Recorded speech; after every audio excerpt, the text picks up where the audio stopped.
ফের কলকাতা অগ্নিকাণ্ড, আবারও সেই বড়বাজার। পুরসভা এবং প্রশাসনের বিরুদ্ধে তীব্র ক্ষোভ, দায় এড়ানোর চেষ্টায় দমকল মন্ত্রী। কংগ্রেস কাউন্সিলরের সঙ্গে তর্চায় মেয়র, আর এই নিয়ে আবার হুল ফোটাতে ছাড়ছে না বিজেপি নেতৃত্ব।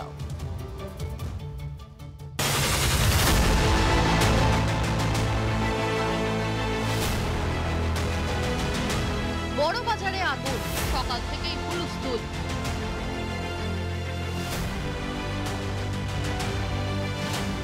ভিঞ্জি এলাকা, মধ্য কলকাতার এজরা স্ট্রিট। ইলেকট্রনিক সামগ্রীতে ভাসা আগুন ছড়িয়ে পড়ে সহজেই। পরিস্থিতি নিয়ন্ত্রণে দমকলের ভূমিকা নিয়ে প্রশ্ন স্থানীয়দের।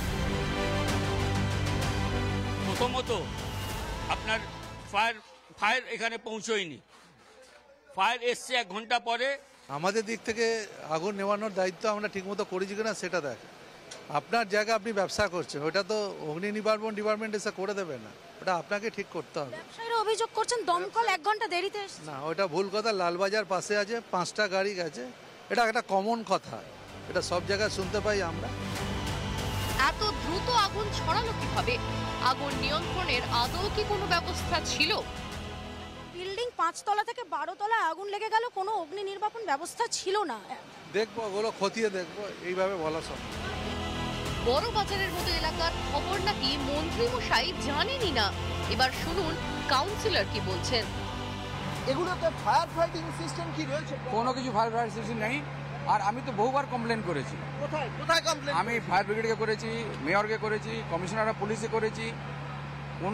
কোনো দিন কোনো একটা উত্তর পাইনি, না কর্পোরেশন থেকে না ফায়ার ব্রিগেড থেকে এসে কোনো কিছু এখানে সুরাহা করলো। কাউন্সিলরের কাজ করেছে। কাউন্সিলরের সাথে আমার সব মাসে অন্তত 2বার দেখা হয়, কোনোদিন আমাকে বলেনি। বড়বাজারের বাণিজ্যিক ভবনে আগুন লেগেছে, কোটি কোটি টাকার ক্ষতি হয়েছে।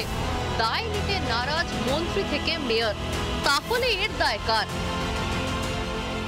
আমরা দমকল মন্ত্রীকে জিজ্ঞাসা করুন, মুখ্যমন্ত্রীকে জিজ্ঞাসা করুন, কলকাতার মেয়র উত্তর দেবে। ওরা খেলামেলা উৎসবে ব্যস্ত আছে, ওসব কিছু কার্নিভাল করেন। আবার যিনি আমাদের দমকল মন্ত্রী, তিনি দুর্গাপুজোর কম্পিটিশন করে, ওসব নিয়ে ব্যস্ত আছে। মানুষ মরে গেল, পুড়ে গেল, এতে কি আছে? এমনি তো তৃণমূল জীবন্ত সংখ্যালঘুদের পুড়িয়ে মেরেছে বকরিতে, এইসবের তৃণমূলের কি বেশি আছে?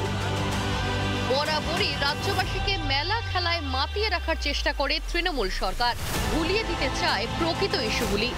দীর্ঘদিন ধরে এই প্রক্রিয়া চলছে, পরিকাঠামোর উন্নয়ন আর হচ্ছে না, তাই বারবার আগুন লাগছে বড়বাজারে, কখনো ক্যানিং স্ট্রিট তো কখনো এজরা স্ট্রিট। রিপাবলিক বাংলা।